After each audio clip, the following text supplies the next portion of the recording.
હું એ માનવાનો ઇનકાર કરું છું કે સત્તા વિરોધી લહેર છે, કારણ કે સરકારની યોજનાઓ લોકો સુધી પહોંચી છે. વિજય એક મોટો સ્ટાર છે અને લોકો ચોક્કસપણે તેને જોવા જવા માંગશે.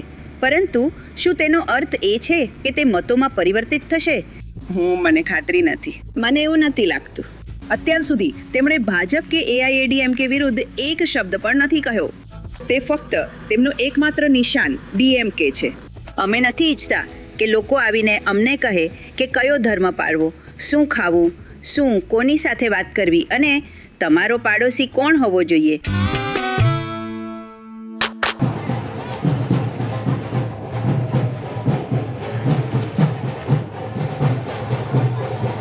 અમે હમણાં જ તમને એક વિશાળ જનમેદની સાથે વાત કરતા જોયા, ખૂબ જ ઉત્સાહી.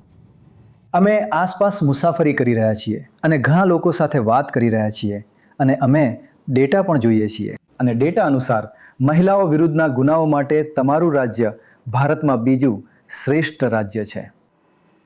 પરંતુ લોકોમાં એવી ભાવના છે અને દરેક જણ આ કહે છે કે દારૂના કારણે સુરક્ષા એક મોટો મુદ્દો છે અને યુવાનો તેના વિશે ચિંતિત છે. મધ્યમ દરેક જણ સુરક્ષાને લઈને ચિંતિત છે.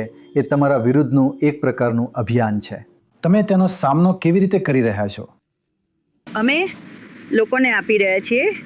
ગઈકાલે પણ જ્યારે હું પ્રચાર કરી રહી હતી ત્યારે હું આંકડાઓ વિશે વાત કરી રહી હતી. તમે જાણો છો, તેની અન્ય રાજ્યો સાથે તુલના કરીને અને એમ કહી રહી હતી કે તમિલનાડુ ઘણું સારું કરી રહ્યું છે. અને એ પણ કે તમે જાણો છો, રાષ્ટ્રીય સરેરાશ ચાર્જશીટ દાખલ કરવામાં, તમે જાણો છો, ફરિયાદો, જ્યારે મહિલાઓ વિરુદ્ધના ગુનાઓની વાત આવે છે ત્યારે તમિલનાડુમાં તે 91% છે અને રાષ્ટ્રીય સરેરાશ લગભગ 70થી વધુ છે. તો અમે તે રીતે પણ ઘણા સારા છીએ એ જોવામાં કે ન્યાય થાય. અને ચોક્કસપણે જ્યારે લોકો, તમે જાણો છો, 66,000 અને 32,000, 47,000ની વાત કરી રહ્યા છે એવા રાજ્યોમાં જ્યાં ભાજપ સરકારમાં છે, અમે વાત કરી રહ્યા છીએ. હું તે કોઈ બહાનું નથી. આટલી સંખ્યા હોવી પણ વાજબી નથી. પણ ગુનાઓ જે રાષ્ટ્રીય રેકોર્ડ્સ બ્યુરોમાંથી છે તે કહે છે તમિલનાડુમાં મહિલાઓ વિરુદ્ધના ગુના, તમામ પ્રકારના ગુના 8,000 છે. ઘણા ઓછા, પણ હા, ધારણા એવી લાગે છે કે હા, શું તેની કોઈ અસર થઈ રહી છે? ના, તેઓ સફળ રહ્યા છે. તેમણે ધારણા ઊભી કરી છે. અને જુઓ, એડપડી પલાનીસામી જ્યારે પોલાચીનો મુદ્દો બન્યો ત્યારે તેણે ગુનેગારોને બચાવવા માટે બધું જ કર્યું. પણ આજે તમિલનાડુમાં મુખ્યમંત્રી એ સુનિશ્ચિત કરે છે કે જ્યારે મહિલાઓ વિરુદ્ધ કોઈ ગુનો આચરવામાં આવે, બને તેટલી જલ્દીથી તે લોકો જેમણે ગુનામાં ભાગ લીધો હોય તેમની ધરપકડ કરવામાં આવે અને ન્યાય કરવામાં આવે. પણ તેમ છતાં મને લાગે છે કે તેઓ સક્ષમ નથી સરકાર વિરુદ્ધ કંઈ પણ કહેવા માટે. અને આ એ જ કથા છે જે તેઓ, તમે જાણો છો, ફેલાવી રહ્યા છે, ભાજપ અને AIADMK. તમે જાણો છો, દર 2-3 દાયકામાં તમિલનાડુના ક્ષિતિજ પર એક સ્ટાર આવે છે. આ વખતે તે વિજય છે. હવે તમને શું લાગે છે કે ચૂંટણીના ક્ષિતિજ પર, તમારા પર અને AIADMK પર તેમની અસર શું થશે? જો તમે સરખામણી ન કરી શકો શ્રી વિજયની શ્રી MGR સાથે. ના, MGR તો એક અલગ જ કક્ષાના છે. હા, ના, એક સુંદર. હા, તે રાજકીય પૃષ્ઠભૂમિમાંથી આવે છે. શ્રી વિજયકાંત, હા, અને શ્રી કમલ હાસન છે. વિશાળ રેલીઓ, તેઓએ તેમની વિશાળ રેલીઓ જોઈ છે. તમે જાણો છો, તે એક મોટો સ્ટાર છે. હું એ હકીકતનો ઇનકાર કરી શકતી નથી કે વિજય એક મોટો સ્ટાર છે અને લોકો ચોક્કસપણે તેને જોવા જવા માંગશે. જો BTS ભારતમાં આવે તો મને ખાતરી છે કે ભીડ ખરેખર, તમે જાણો છો, અકાબુ બની જશે. પણ શું એનો અર્થ એ છે કે તે મતોમાં પરિવર્તિત થશે? મને ખાતરી નથી. મને એવું નથી લાગતું. અને જો એવું થાય તો શું તમને લાગે છે કે તે તમને વધુ નુકસાન પહોંચાડશે કે AIADMKને વધુ નુકસાન પહોંચાડશે? જો મને લાગે છે કે આપણે ચૂંટણીની રાહ જોવી પડશે અને મતોની ગણતરી કરવી પડશે અને તે પછી જ આપણે તે કહી શકીશું. પણ હું ખરેખર નથી. જુઓ, તમે જાણો છો, તેમના કેડરને મેદાનમાં જોતી, કારણ કે હું સમગ્ર તમિલનાડુમાં પ્રવાસ કરી રહી છું અને તમે જાણો છો, ટીવી કે સભ્યોને રાજ્યમાં ક્યાંય પણ તમે જાણો છો, ફિલ્ડમાં ગ્રાઉન્ડ પર કામ કરતા કે તમે જાણો છો, લોકોને મળતા કે તે બાબત માટે કાંઈ પણ કરતા જોતી નથી. તમારું રાજકીય મૂલ્યાંકન શું આ ત્રિકોણીય જંગ છે? અને અત્યાર સુધી તે હંમેશા બે ગઠબંધનો ના, મને ખરેખર લાગે છે કે તે ફરીથી બે પક્ષો અથવા બે ગઠબંધનો સાથેની દ્વિપક્ષીય ચૂંટણી છે, જે AIADMK અને DMK છે. મને નથી લાગતું કે તે ત્રિકોણીય છે અથવા જેમ કેટલાક લોકો કહે છે 4 કે 5. તે નથી. તમારી મુખ્ય વોટ બેંક લાંબા સમયથી અનુસૂચિત જાતિના લઘુમતીઓ રહી છે. હવે જ્યારે લોકો કહે છે કે વિજયને 14 થી 15% મત મળી શકે છે, ત્યારે આમાંથી ઘણા મતો દલિતોમાંથી, લઘુમતીઓમાંથી આવી રહ્યા છે.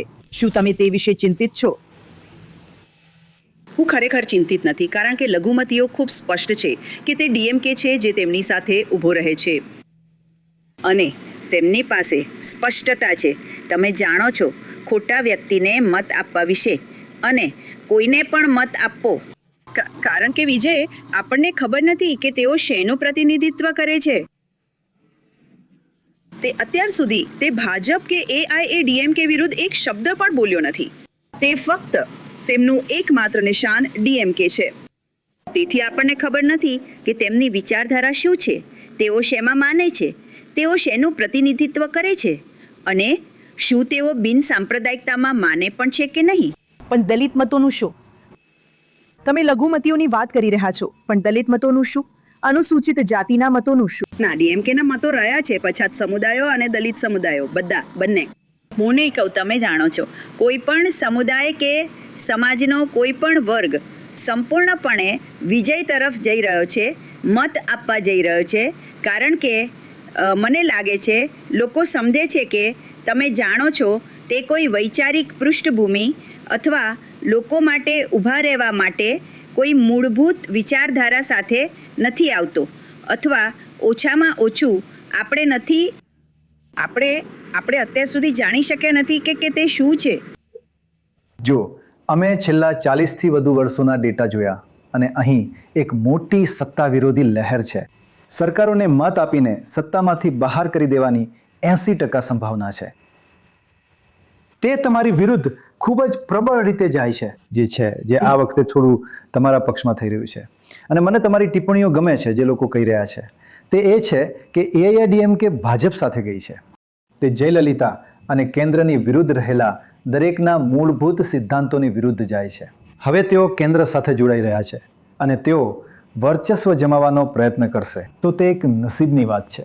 શું તેની કોઈ અસર થઈ રહી છે? અને તમારા માટે બીજી નસીબની વાત છે વિજય, જો તે સત્તા વિરોધી લહેરને 50-50માં વિભાજિત કરે છે, તો તમારા વિરોધ પક્ષનું વિભાજન તમને મદદ કરશે. શું તે આ બે પરિબળોમાંથી કયું તમારા માટે સૌથી વધુ મહત્વનું છે? શું તે બંને મહત્વના છે? ચોક્કસપણે છે ભાજપ વિરુદ્ધની લાગણી તમિલનાડુમાં. અમે નથી ઈચ્છતા, તમે જાણો છો, અહીં ધાર્મિક અથડામણ. અમે નથી ઈચ્છતા કે લોકો આવીને અમને કહે કે કયો ધર્મ પાળવો, શું ખાવું, શું કોની સાથે વાત કરવી અને તમારા પાડોશી કોણ હોવા જોઈએ, અને તમે જાણો છો, અમારા જીવનનું નિર્ધારણ કરે. તો તે વિરુદ્ધ જાય છે. માટે મારો મતલબ AIADMK ના. અને મને નથી લાગતું કે લોકો જુએ છે શ્રીમાન એડપાદી પલાનીસ્વામીને એક નેતા તરીકે પણ. કોણ? હું તેમને નથી ઓળખતો. ના, એક નેતા તરીકે, મતલબ કોઈ પણ. તે દિગ્ગજો.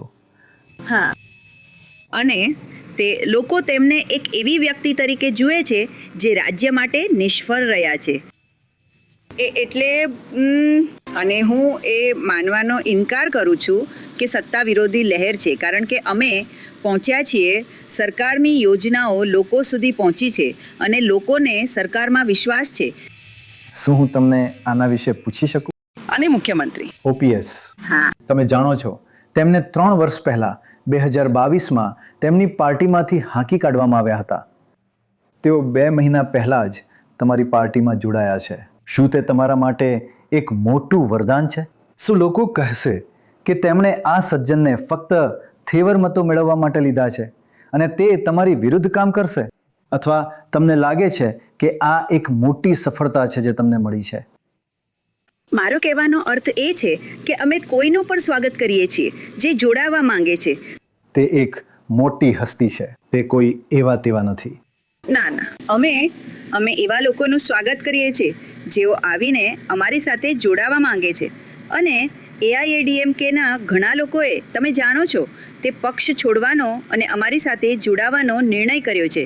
કારણ કે જ્યારે મેડમ જયલલિતા હતા ત્યારે તેમણે કહ્યું હતું, લેડી કે મોદી, બેમાંથી એક પસંદ કરો.